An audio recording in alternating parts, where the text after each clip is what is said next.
Good morning. I would like to share a little mountain wisdom today while I get into my cold plunge. And even though it is 40, well, it says 43 degrees, it's cold and beautiful. So, a little mountain wisdom. So, I have been here in the mountains of North Carolina since March of last year. I left for a couple of months, but yeah, so I learned a lot. The mountains reflect very clearly. It's like walking by a mirror and finding your reflection a lot easier, right? So and life does mirror what is going on inside of us, and it reflects it in the outer world. But something about the mountains, and it's the crystals that we're on, there's like an energy vortex, and it really amplifies the reflection. So if we're in a place of anything in our body, if we're in a place of gratitude, we're in a place of a high vibration of love and sending, affording grace and giving the benefit of the doubt and really taking accountability, being accountable for your own life, then it reflects back. You just get this amazingness everywhere you turn.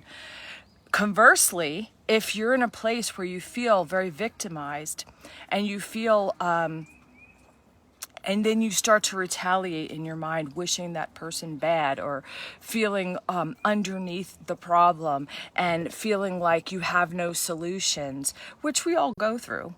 But staying there and feeding it, right? It's what we're putting into it. Are we buying into this, the inner critic, the limiting beliefs, the belief that we're all separate and we need to protect ourselves and we aren't safe, and all of those things that make us, that really just amplify the problem? Then we continue to get more of that, and the world shows us that we're right. And I don't want to be right about that. I don't want to be right about that. I don't want to believe the worst in people. I don't want to believe that there are no solutions. So it's really funny because when I'm in that mind space, there are no solutions. We are under the problem. Imagine if everything was just an energetic vibration.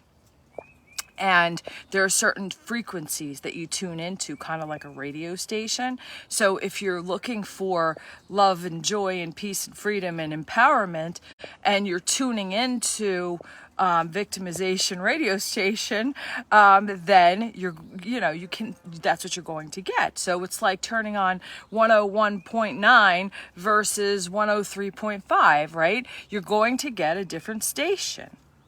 And that's really all it is. It's plugging in our energy. So the tools that I teach really get you to raise the vibration so that if the problem was a 5 and you were at a 2, if you're looking up at that problem, it's a huge problem. There's no solution. But if you can just raise your vibration, forget the outer world. If you raise your vibration to a 7, 8, 9, then there's no problem. You're just walking right over it. So that's the cool thing about doing this work, is it's all internal, but then the world reflects it back to you. And I learned that very quickly when I moved to the mountains. I remember having an issue with the woman who lived above me, and it was ridiculous. The whole situation was ridiculous. I rented the downstairs, which came with the driveway, and there was enough room for one car to be able to get in and out, and she wanted to park behind me in my driveway, which she lived there before me. She knew that wasn't the way it went. She knew I was paying extra for the driveway, but yet it was insistent that should be fine with me. And I don't want to be blocked in every single time I want to go out. I have to ask my neighbor upstairs.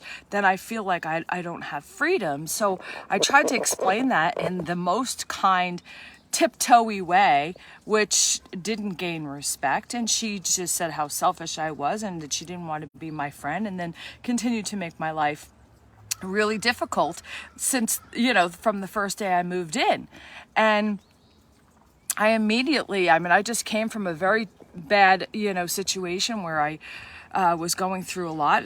I lost my parents and just a whole bunch of things, and I'm trying to settle, and then this happens, and I'm feeling very victimized, and just like, give me a break, world. And I got very disempowered and started to get very angry and send energy that was angry. And the more that I did that, the more it reflected back and made my life difficult. I didn't do it for very long before I realized that's not the way to do it. Then I just started sending love. Not that it's okay what she was doing, but that she wasn't going to take my power. And if she's in this place where she cannot see, how disruptive that energy is, then I'm just going to send a vibration of love, because that's what I want in return. But then also, like, people who are suffering and who make other people's lives difficult, they're in their own misery, right? They're caught in their own way. So if we jump into that boat too, then we're caught in our own way, and then we do it to somebody else because we're in that place of feeling victimized, and then on and on and on and on. So we have to raise the vibration. And it's not, I don't like to call it like being the better person, because a lot of people say, well, I'll just be the better person. To me, when we say that, we're kind of one-upping. We're kind of coming from a place of I'm better than that, and we're not. We all do this. We all do this to some degree. It may not be as blatant as that, but it's giving grace. We do the best we can with what we have. And if you know better, then you should do better. That's how I feel. It's like, if I have the tools, then I should use the tools. If they don't have them, then I'm going to lend my energy and just, I'm not going to stay in the situation and be abused. That's not at all what I did. I, stood strong, and I did what I needed to do to defend myself. But at the same time, my energy vibration stayed high and did not get affected. I learned that very quickly. Something about living in the mountains. It's like if the laws of attraction came back, and it took a week, this is like a day. It's just immediate. It slaps you right back in the face. So the mountains are a great reflection, but we all get this mirror. So notice what's going on inside of you. Notice the vibration you are carrying. Are you coming from a place of possibility, of giving the benefit of the doubt, of looking for the solution from a different angle? Or are you coming from a place where you feel disempowered, you feel like the world is not a good place and that life is not supporting you, right? How can we find ways to see that life actually is supporting us, even when it looks like it's a little, in disarray, right? Or it's just not what we want, right? Focus on the things that you have, that you do want, that you're very thankful for. Focus on that. Focus on those things so that you can magnify, so that you can just turn that magnet up and pull in more of that, right? More of the things that you want, right? So many times we take for granted the things that we already have, and then we start to lose them before we realize that we needed to have stayed in gratitude with that, like our health, our relationships, what's going good in our job, right? What's going good in our life. Let's focus on that today, and let's let the world reflect that back. So I hope you have an amazing day, and I love you. Bye.